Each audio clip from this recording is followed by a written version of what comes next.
Hey, Jack Squad. How's everybody doing today? Welcome to Jacquie with a Q. Hope everything's doing well with everyone. And I hope you're making it happen for yourself. You got to make it happen for yourself, guys. Before I get started, because this might be a little lengthy, I feel a lot of dialogue coming on. So make sure you drop down in the description box and like, share, comment, subscribe. Like, share, comment, subscribe. And as I always tell you guys, I love you all's comments. I try to comment to everyone. Sometime one or two may get away.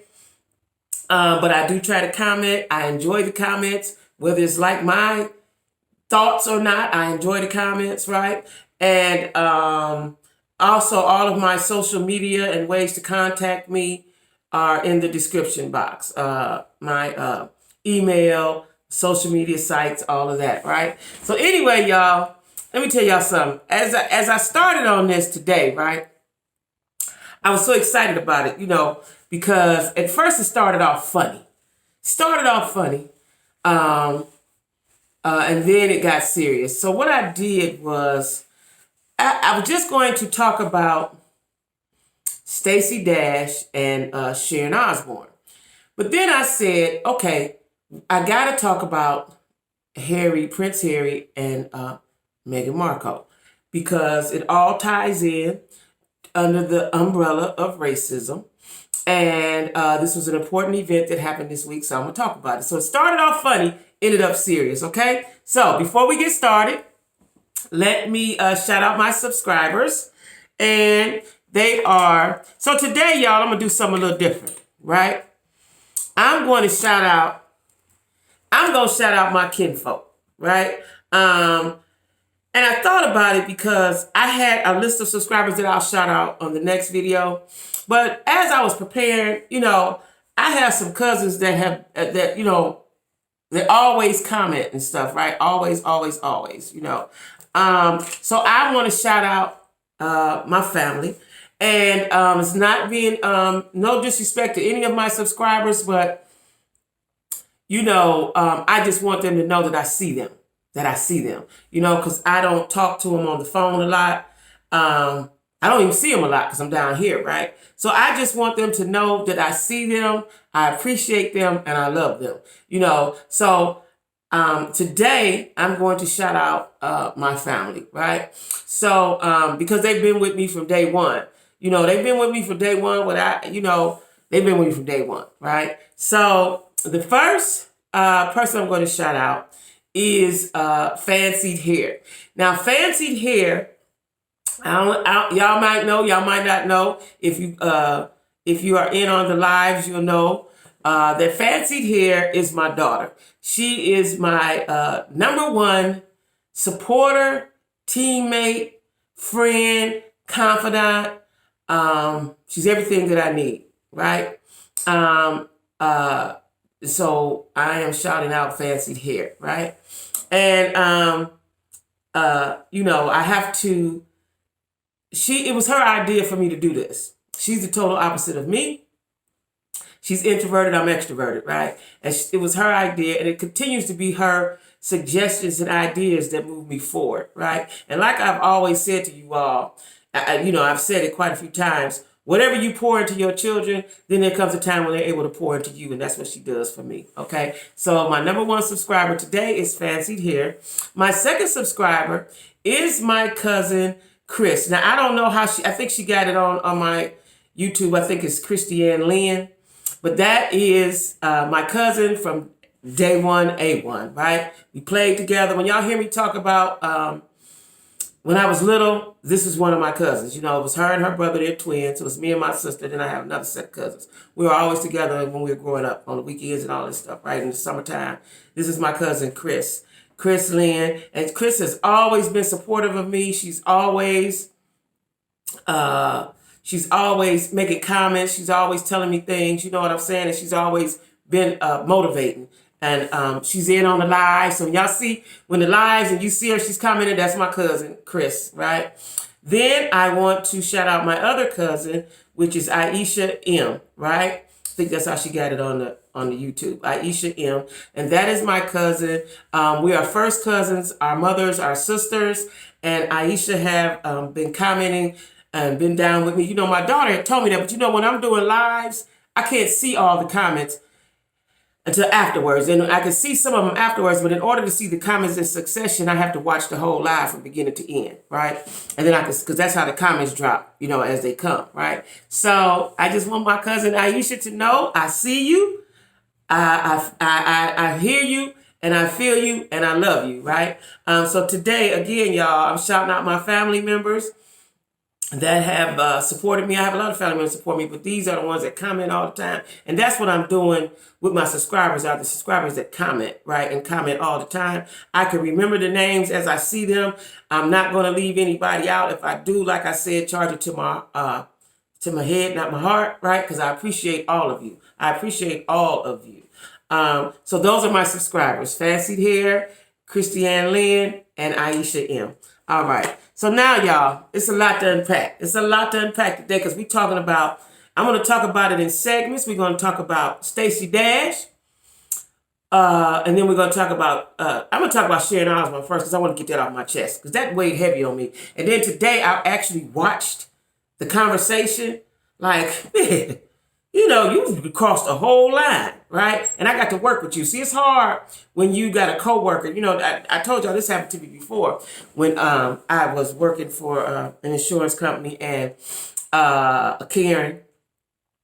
This is when Trump was running for office. That's why I knew this was going to be bad. You know, the Trump situation was going to be bad because I saw it before it got bad. And, you know, she had said something to me and it caused a ruckus. You know, I had to calm my own self down, which I'm proud that I did because I wanted to slap her whole face off, right? But anyway, it ain't about me. It's about what we're talking about. So, you know, sometimes, y'all, because I am a Pisces and I live in a dream world, I try to overlook and forget some things. Like, I just try to go past it, you know, because I want to live in I like to stay in my happy space. Anybody that know me know I like to stay in a happy space all the time. I know that's impossible and I can't. There's things going on in the world. But I try to stay in a happy space and I give everybody the benefit of the doubt. This is why I told you all about that T.I. and Tiny situation. I didn't even want to talk about it. I wanted it to go away. You know, that's just how my mind works. When shit go bad, I want it to go away and I'm going to blink and it's going to be gone. That's just how I you know, have to process. I have to process. And it may take me a day or two to process and come to the conclusion, okay, now this is real. This is what it is, right? So at any rate, we're going to talk about Sharon Osbourne and the conversation that she had with Cheryl Underwood.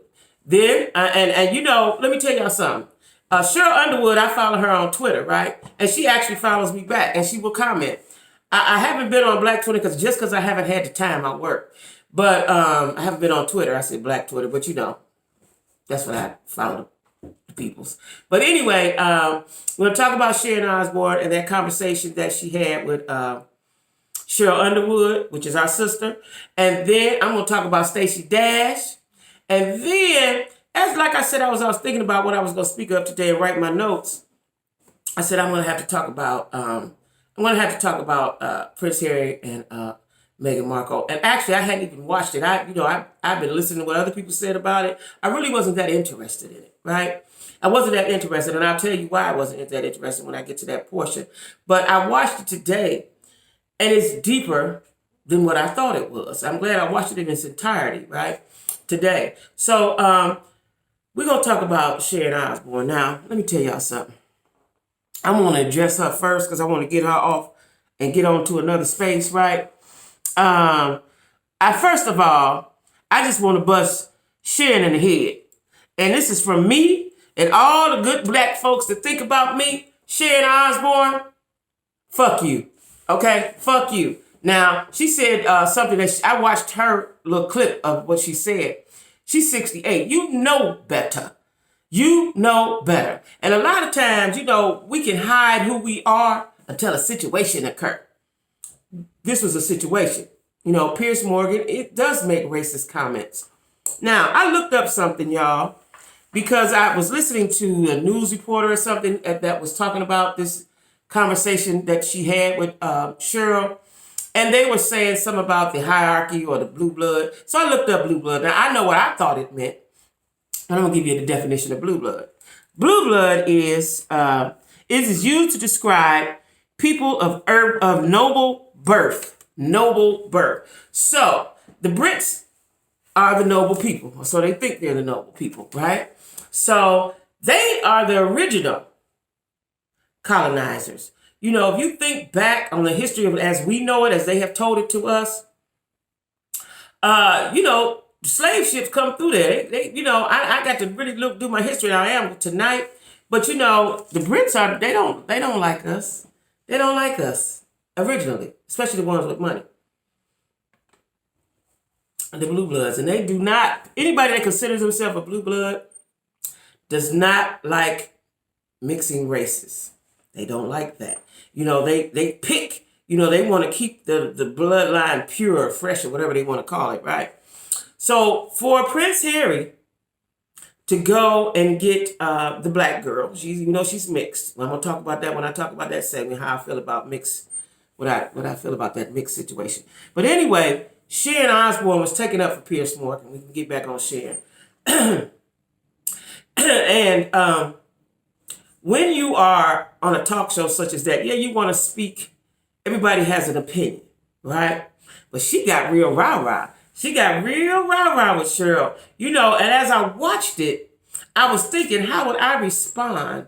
I don't know if I could have responded with such a cool head as Cheryl did, you know, being that she's a comedian, but she's also a professional. I don't know if I could have did that.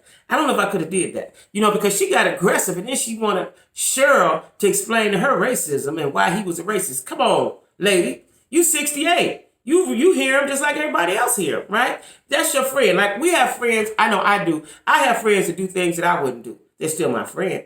But, you know, I believe in if you're wrong, you're wrong. If you're right, you're right. Now, what I didn't know until I did my research is that Pierce Brosnan was on the morning show. He has since stepped down from the morning show. Fire got too hot, right? You know, it's one thing to have thoughts, but to voice it and let everybody know what you're thinking. And you can let somebody speculate how you're thinking, but to let somebody know, now we know how you think, people can begin to look at you differently. They begin to side-eye you, right? Now, y'all, I'm in a new situation, as y'all see. I was trying to do something different, so I've got to I might be looking off from the camera. Okay, so I ain't cross-eyed or nothing. I'm just trying to get used to the new situation. But anyway, she took up for him. She took up for him in a big way. Now, he stepped down. You know, Sharon better be cool. She might have to, because they're saying that CBS is investigating the comments. You know, are they going to make her step down? You know, I don't know. I don't know. But Cheryl kept a level head. Now, let me tell you what I would have done. Because, you know, she was hollering. She was raising her voice. And then, ooh, what got me was she said, oh, don't start the tears. Hey, what? I said, okay. That right there, if it hadn't been me, see, let me tell y'all something. I don't like to appear vulnerable. That's one reason why I'm probably not in a relationship. I don't like to appear vulnerable because people take advantage of your vulnerability, right? And I definitely don't let certain folks see me cry. And I guess Sharon was about to cry. I just think it was the passion that was welling up in her of what she was talking about, right? I wouldn't have let her see me cry, though. I wouldn't have let her see me almost cry, right?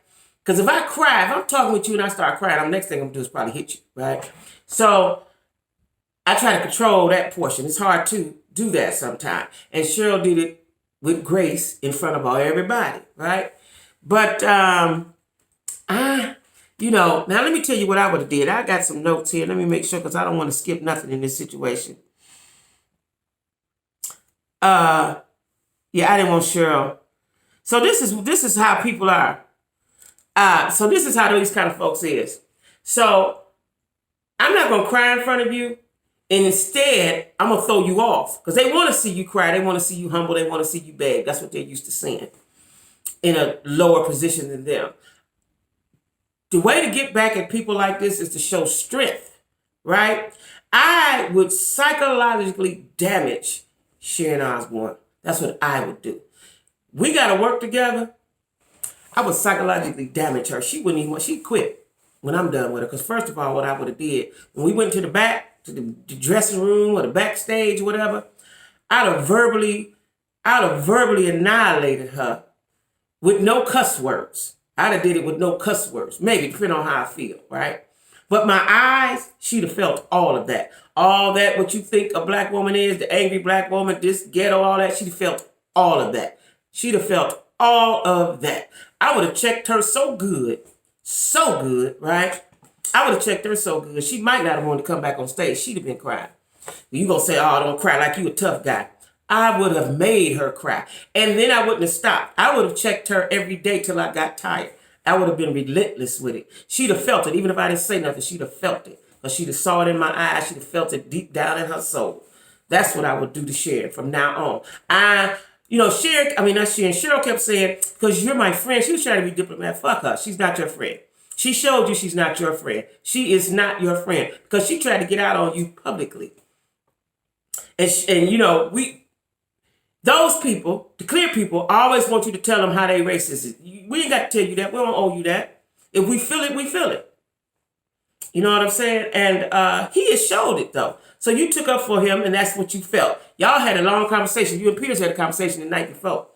Yes, y'all did. Mm-hmm. And so now you was defending him. Let's see if he's going to defend you. Right? Let's see if he's going to defend you. And I want Cheryl, if you listen, right? I may have to go on Twitter and make a comment to her. I do not want you to keep trying to be friends with someone that's not your friend.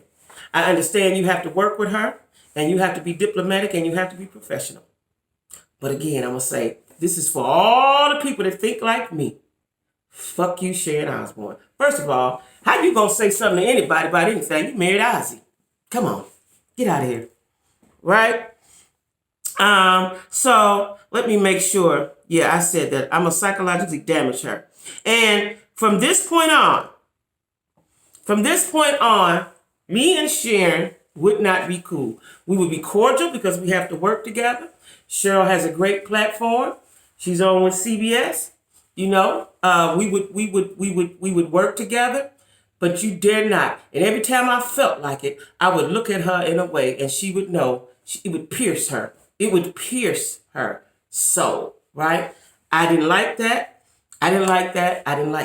So, Sharon Osbourne, we don't like you.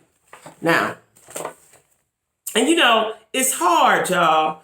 Let me tell y'all something. It's hard to have to go into work every day and knowing that it's some folks that you don't like or they don't like you. That's hard. Because, when you go in, you want your spirit, your energy. Good morning. Hey, y'all. Hey. How everybody doing? How the kids? Da-da-da-da-da. Right? You got to go in with your mean mug face and your mean mug spirit. That's take a lot of energy. And I know Cheryl's not going to do that. But that's how I would be feeling. Like, okay, now I got to go in here and talk with her. Sit here with her. Right? I don't know. I don't know what they're going to do over there at CBS. Like I said, I was reading and it said they're investigating the comments. I don't know what investigating the comments mean because you saw what she said. So I don't know how much investigating you got to do. I don't know what that means. I don't know what that means. Right? She said to Cheryl, tell me, because I don't understand.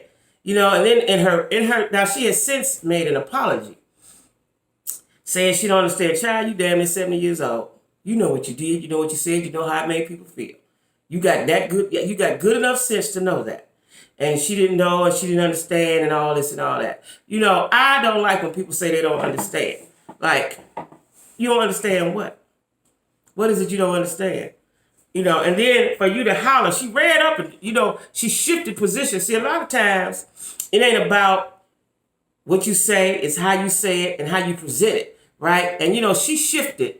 She made a shift. If you watch it, her posture changed, right? And her voice got louder and her tone got more aggressive. Like, hold up, swole up. All of that. See, all of that. And it's probably because I grew up the way I grew up. Some things you can't do because you trigger somebody, right? You trigger somebody. Like I told you about that episode at my job. She had triggered me. But God gave me enough sense to sit down. And I don't even know why I sat down. Because in my mind, I was about to slap the shit out of her. But I sat down, right? I don't know if that was growth. I don't know if that was maturity. I don't know if that was the Holy Spirit that set me down. Because, at that point, when she started hollering, when she changed her position And when she stood up, you know, when she was sitting on that side of me, when she stood up and reared up and her voice and her face, all that, ooh, that did something to me, right?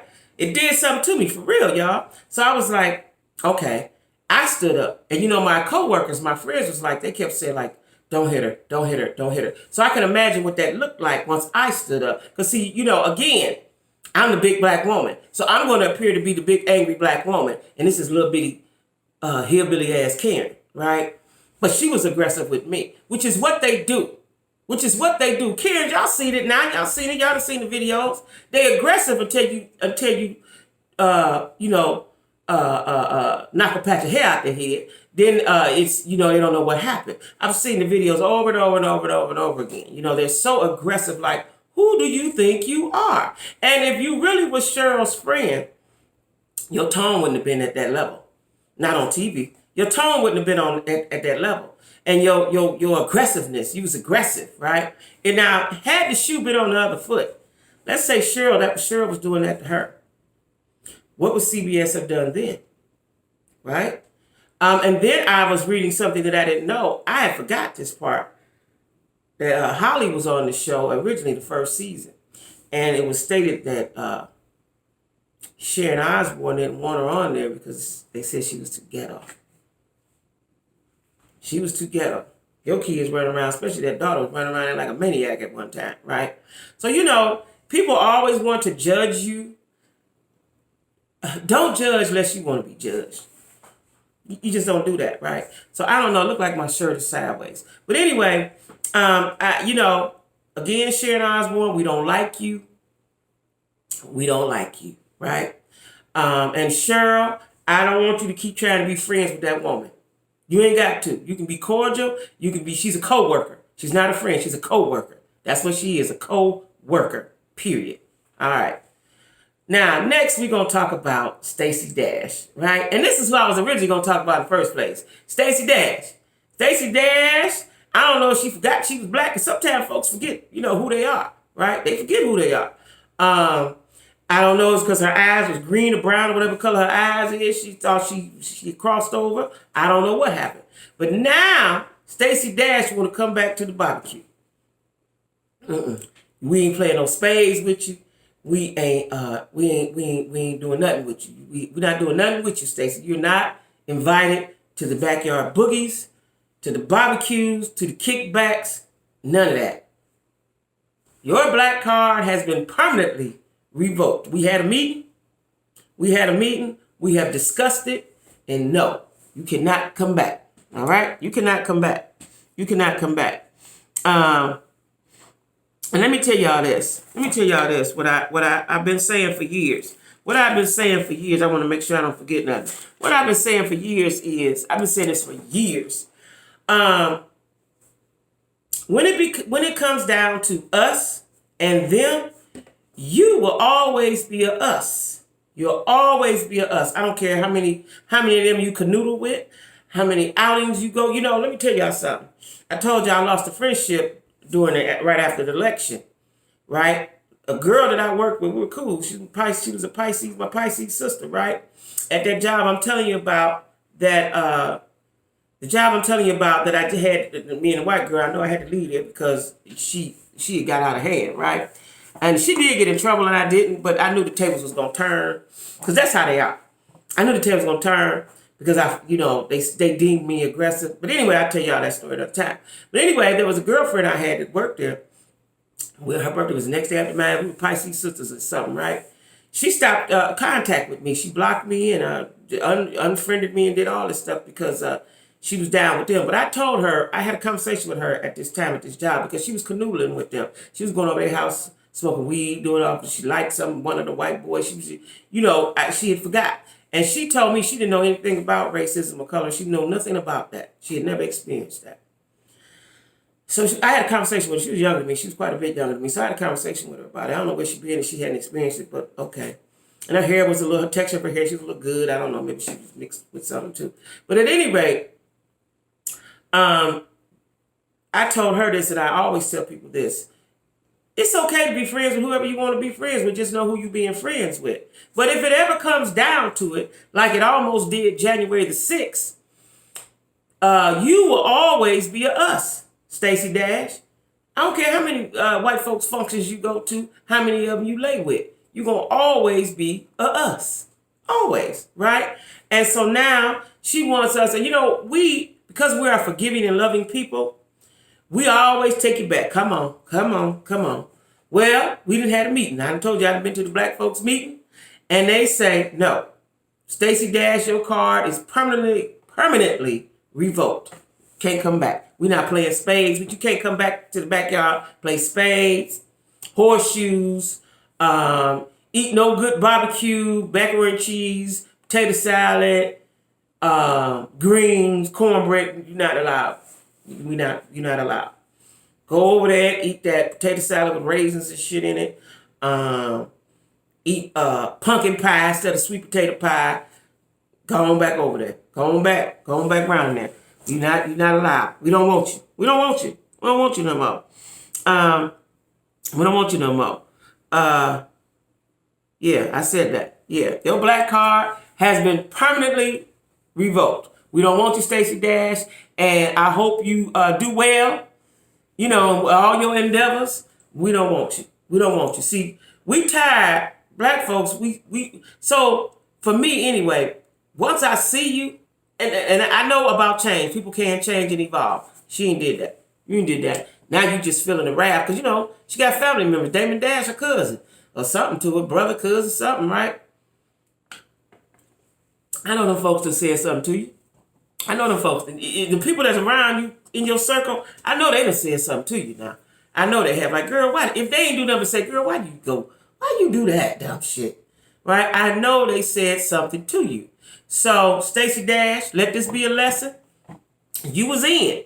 Because that's what we do. Black folks, we take you back and back. Just think about all the old raggedy cousins we got. The bad daddies. The retarded brothers. We take all them folks back. Come on back. We ain't gonna fool with you too much. You got to go down the basement somewhere up in the attic. But we take you back, right? They don't even want you back, Stacey. They don't want you back. I talk with the elders. Who say they talk with the ancestors, and they said no. They said no, a hard no. No more backyard boogies for you. No more barbecue.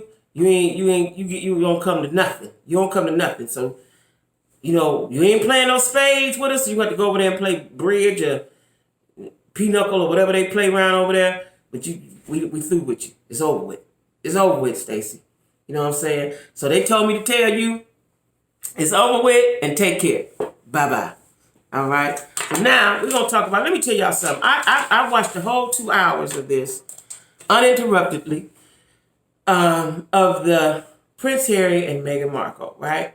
Now I had heard some comments from other folks, but I watched it with my own eyes so I could form my own opinion, right? Now I heard some folks that was criticizing Oprah. I thought she did a good job. Now, Oprah's one of those folks who also people have said that she forgot who she was. I don't think that she forgot who she was.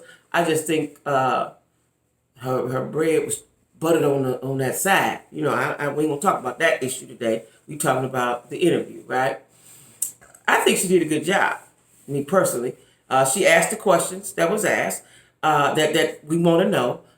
Some of them I didn't even know that I wanted to know that stuff. But as she was talking, as the girl Meghan was talking, and I'm watching her eyes, like I watch people's body language. I told you I like the psychology of the conversation. I watched her body language. I looked at her eyes, and I especially looked at the way she adoringly looked at her husband, and they held hands when they were speaking, and how she respected him, because there were some questions she said, I don't want to answer until my husband comes here. That is her strength. He has been her strength, which is what your husband, your man's supposed to be. Now then, I did not know. And I'm going to say she was living in a fairy tale world too. She didn't understand the pomp and circumstance. Like I wouldn't have knew that either, because I'm figuring I'm married in the family. I ain't got to do the pomp and circumstance. But she did. So when you meet the queen mother, you got the curtsy. I forgot all about curtsies, right? And she had to practice how to curtsy. Now, I'm going to tell you, let me say this before I go into the conversation. Prince Harry did exactly what he was supposed to do for his woman. Protect her. Protect her. He said, fuck the money, fuck the title, fuck the hierarchy, fuck the position, fuck all of that. I got my woman and I got my family and I'm going to protect them. He did and he wanted to live his life. Now you got to remember, y'all, he been in the public eye all his whole life. His mama died in the public eye. So I'm sure that there is some sort of disdain or dislike or something for paparazzi and people always in his face. I couldn't imagine people always in my face every time I go somewhere. I could not imagine that, right? So take yourself out of yourself and put yourself in their shoes, right? She wasn't prepared for that. Not only was she not prepared for that, she wasn't real received. She said she was received initially. That was initially. Once she got pregnant, they realized she was going to have that possible little black baby. It was like, oh no, oh no. Because what they did was they said that he would not be a prince, so he was not going to be in line for the throne. And they were not going to protect him. Like, what? So that's just like the Secret Service tell President Obama, all right, it's been good, Obama, but your daughters, we not gonna watch. We're not gonna protect them no more. You know, they on their own. You can't do that. That's not right. You know, and so the prince stated that besides his family, there's the people that run the monarch. Is it the monarchy? Yeah, that run the whole situation, right? Now, she said that she didn't know she was going to have to curse. She was just like, oh, I'm going to meet your grandma. So nice. I don't know if she was living in a fantasy world. She just wasn't thinking about it. She was in love. I don't know, right? And she said she hadn't researched it. Like, I'm a researcher. I research everything. Everything. You know, Google will tell you everything you need to know. If Google don't tell it, YouTube will tell it. It's going to tell you, right? So, and I'm going to call my friends. You know, I get to do the hood research on some stuff. Get to calling folks on the phone and find out what I need to find out. Because before we had Google, we had the hood. But anyway, she said she didn't realize all of the pomp and circumstance because she was marrying into it. Now, Prince Harry said he didn't really realize it because that's been his life. He was born into that. So he was trying to help his wife adjust. This woman said that she was depressed. She said she couldn't go out. They took her phone and stuff. What? And if the press talked about her too much, they didn't want her to go nowhere. She said she had been in the house for months one time. And she just wanted to go hang out with her girlfriends, and they told her no. That's imprisonment. Now, y'all talking about kidnapping. That's kidnapping, right? She wasn't allowed to go, so she had to sit there in that bubble. And they told her, well, we've all been through it. This is the life. You knew what you were signing up for. I just don't think she knew it was going to be that intense, because I didn't know it was that intense. I just didn't think she knew it was going to be that intense that, she tried the best she could. But if you're a free spirit and you're used to doing what you want to do, you want to continue to do what you want to do. And she was doing the job that she was assigned. They have to go and go to places, shake hands, talk to the people, and all the stuff they have to do as being part of the kingdom. She had to do her kingdom work, and she was willing to do her kingdom work because she said that's how she met Harry, because she liked philanthropy, right? She liked causes. She was a champion of causes, right? Well, once she got married, she realized that her life was not her own. That's got to be hard. She realized her life was not her own. And she had to do what they told her to do, and she had to not do what they told her not to do. Right? And so she was not free. Now, what Prince Harry said was, he said, my dad isn't free, my brother isn't free. Now, the father had stopped speaking to him once they decided that they were not going to deal with that anymore. The dad stopped speaking. He said the dad is speaking to him now, but their relationship is strained. Him and his brother relationship is strained. So Prince Harry got out. He's the breakout star of the family, right? And, luckily, which I didn't know, that his dad is not his dad.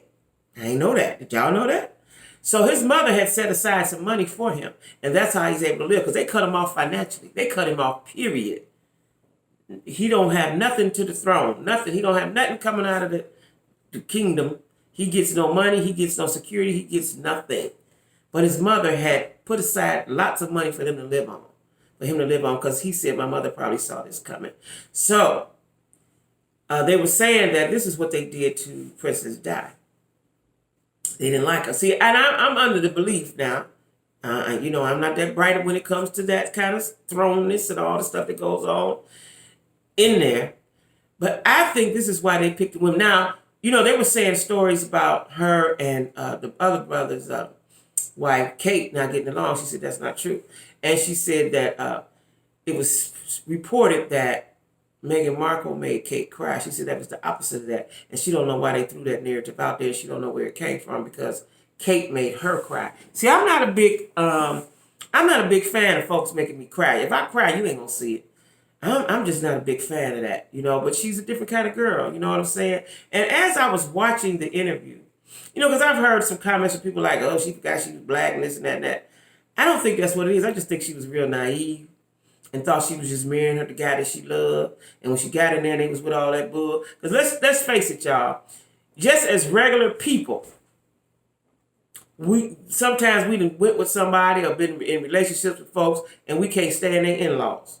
Now just think if you had to live with them, be around them, and do all that stuff with them, and you don't like them, they don't like you. You might like them, they don't like you from the top. You met these people and they smiled in your face and pretended to like you until you got married and got an heir to the throne. We don't like you no more. We don't like you no more, right? And, she got a lot of negative press over there in Britain, Great Britain or wherever, the United Kingdom. She got a lot of negative press all the time. And she said none of those stories were true. She's just been sitting in that house, except for the outings. And she said most of the times when she had to prepare for a picture or a photo op or whatever, she would have just got finished crying. And then she had to wipe her face and straighten up and go out there. And she was talking about a particular incident where Harry had her hands so tight because he could feel her tension. He knew her pain. That he would hold her hand so tight, she said you could see our knuckles were white. And they zoomed in on the picture, and they were. So this man, he's raised in this. His mother was in an accident, died young, tragically. And now he has a wife who was depressed. She said she was depressed, and she said they would not give her any help. She couldn't actually leave the house when she wanted to. Can you imagine? Who want to live like that? She could not leave the house when she wanted to. I didn't know that part. She couldn't leave the house when she wanted to, so she would have to sit in that house for months on end. Couldn't really deal with her girlfriends or family members and this and that and that and that. That's horrible. That's not a way to live, even though you got everything you want. Because Oprah asked the question, she said, you were the prince, you got everything. They weren't free. He said we weren't free. We were not free to live our lives. That's horrible. And is that why everybody in the Queen's court look like that? They don't look happy. They don't never look happy. Have y'all looked at them? They don't look happy. It's all about pomp and circumstance, right? They don't look happy. And then when I think back on it, I remember Diana before she passed, I was young. She never looked happy. Her eyes were dead. Look at her. Her eyes were dead. I told you I'm all about the psychology of a person. Her eyes were always dead, Now I see why, right? So Meghan has a black mama. And her mama probably said, girl, you better get up out of there. I don't know if she didn't speak about her mother. I'm just saying because I'm a mother.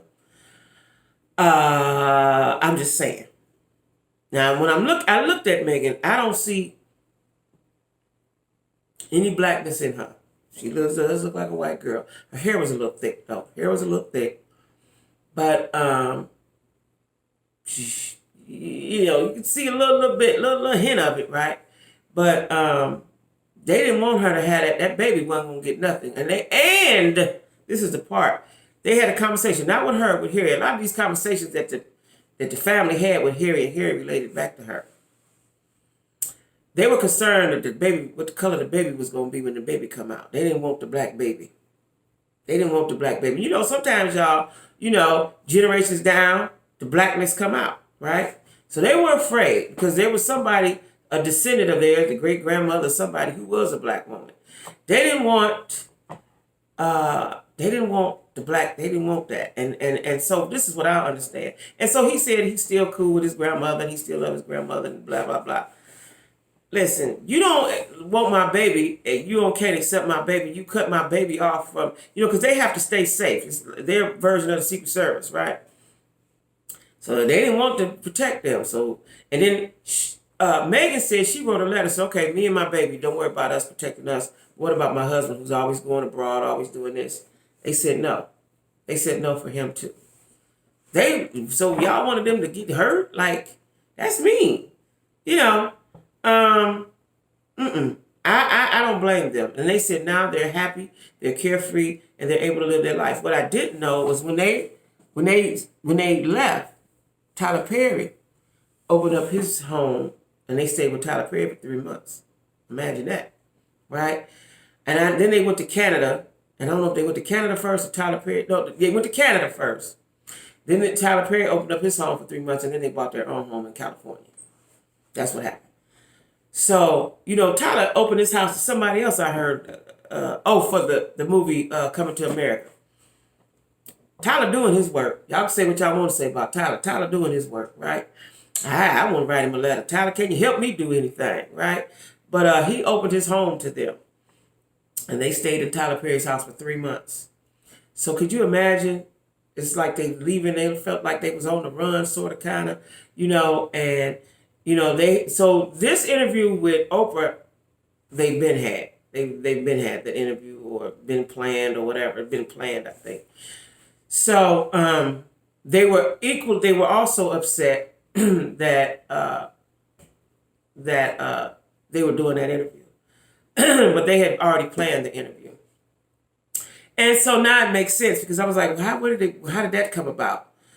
So I don't know if they planned the interview first and Oprah and Tyler cool. She said, Tyler, let them stay in there. They ain't got nowhere to go. Let them stay on over there. And he said, okay, cool.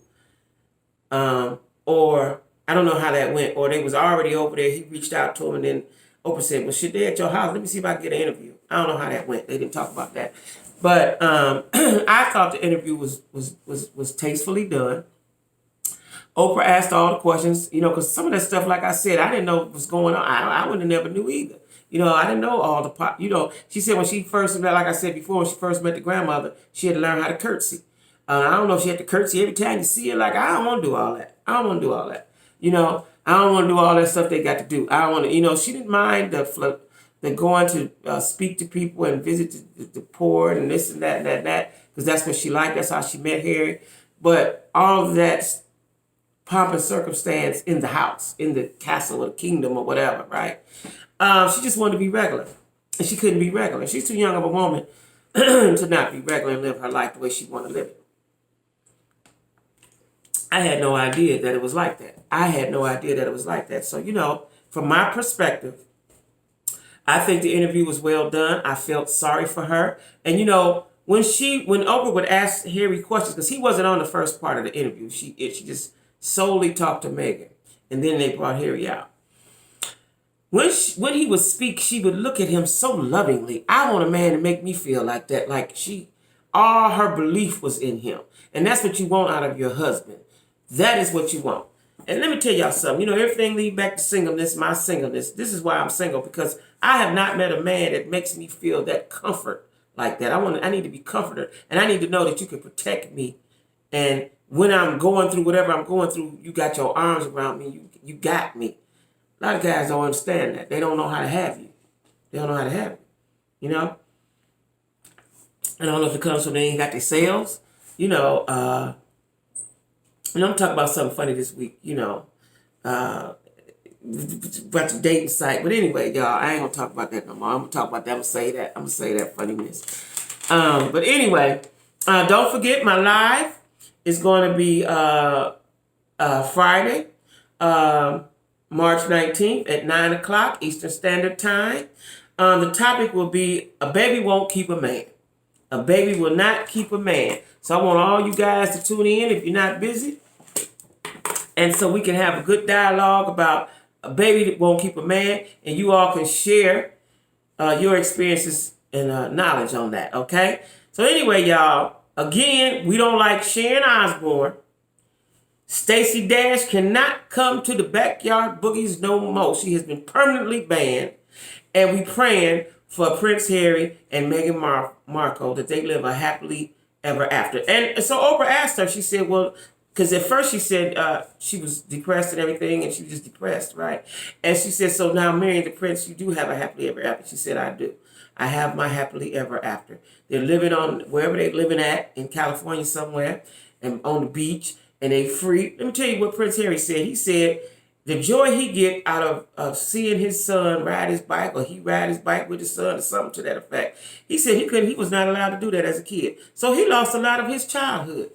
That stuff is not that serious. The queen's business is not that serious that a child cannot be a child. That's wrong. And that is why them people look like they look when you see them in the pictures. They ain't happy. They don't know happy from within. And like he said, his daddy ain't free. Brother ain't free. Them people ain't free up in there. I guess it's all what you place on the value of your life. What's valuable to you in your life. And I just believe, me being a free spirit, that you should be able to go and come freely. You should be able to go and come freely. Period. Right? So anyway, y'all, thanks for watching Jacquie with a Q. Let me get back. Oh, I ain't even got to look because I know who they is. My subscribers, again, is my family. Fancy Hair, which is my... That's my A1. That's my best friend. I trust her with everything, right? That's my daughter. Then we got my cousin Chris, who is my oldest, one of my oldest and dearest cousins. We grew up together. And my cousin Aisha. We are first cousins. Our mamas are sisters. And she's been supporting me from the beginning with her comments and watching of Jacquie with a Q. So, okay, y'all. I got to get in here because I got to watch... And, you know, I was just looking at it when I was getting dressed. I got to watch Love and Huntsville. Love and Marriage Huntsville, right?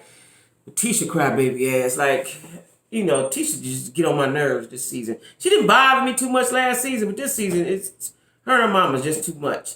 So, I'm going to watch that, and I will be giving a review on that tomorrow. Yeah, tomorrow. Okay, guys. Thanks for watching Jacquie with a Q. Make sure you stay masked up. Black lives still matter. You see this racism all over. We matter. And the problem is we got to know that we matter. We got to know that we great. That's the problem. We don't know that we great. Some of us don't know that we great. Okay? Stand in your greatness. All right? I'm just going to start making that my motto. Stand in your greatness. All right, y'all. Thanks for watching Jacquie with a Q. Bye-bye. Now, my battery went low. I'm going to have to go get me a battery because now I can't cut this off. And this happened all the time, so I got to get me a battery. I'm going to have to do it tomorrow. So, anyway, bye-bye, y'all.